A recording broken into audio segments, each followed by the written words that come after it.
Hi there, my name's Victoria and I'm one of the speech pathologists here at Best Start Clinic.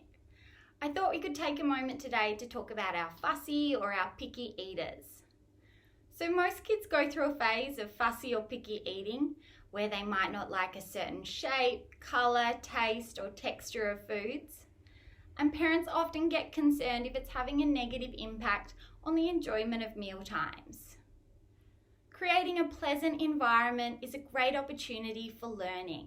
Your child might be learning the fine motor skills required to hold cutlery or all the vocabulary around foods.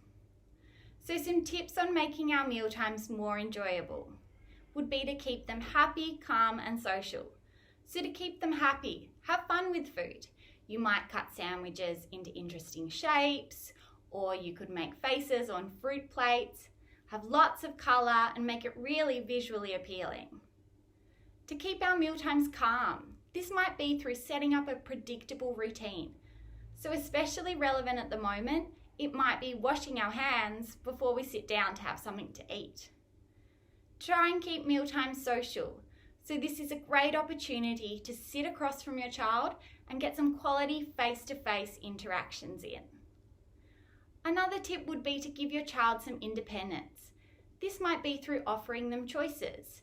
You could, for instance, go to the fridge and say, would you like the yogurt or the grapes, and letting them decide. You might also try and get them involved. So you could pick a recipe together, they could mix up a batter, they could get food out of the fridge, or you might be in the garden planting and then picking some herbs.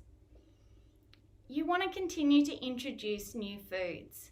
So this might be through exposing them to more and more new foods.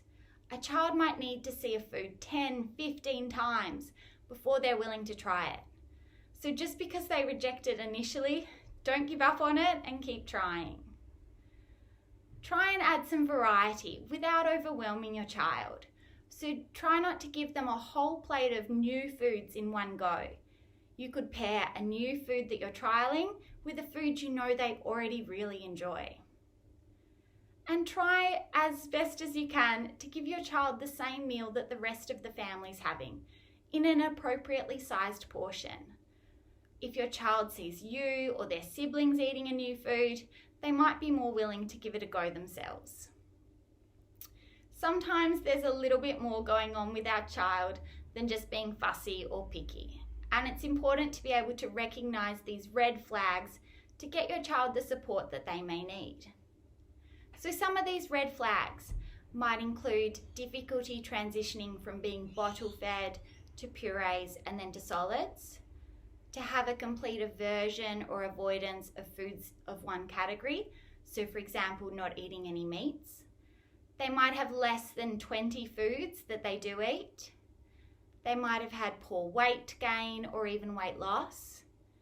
There may have been experiences of coughing, choking, gagging or vomiting, or it could be having a negative impact on the whole family. So if you do have concerns about your child's eating, it's important to know who to talk to. You could talk to your GP or your paediatrician or your allied health team here at Best Start. So your speech pathologist knows all about the chewing and swallowing mechanism and can give you strategies and exercises to ensure that you're having a safe swallow. Your occupational therapist can help establish those predictable routines, as well as building up your child's sensory tolerance to new foods. And your psychologist might help in creating that pleasant environment, as well as managing any stress or anxiety that comes from a challenging environment. So our team at Best Start is here to support you and your child in making mealtimes more enjoyable for the whole family. We look forward to meeting you soon. Thanks, bye.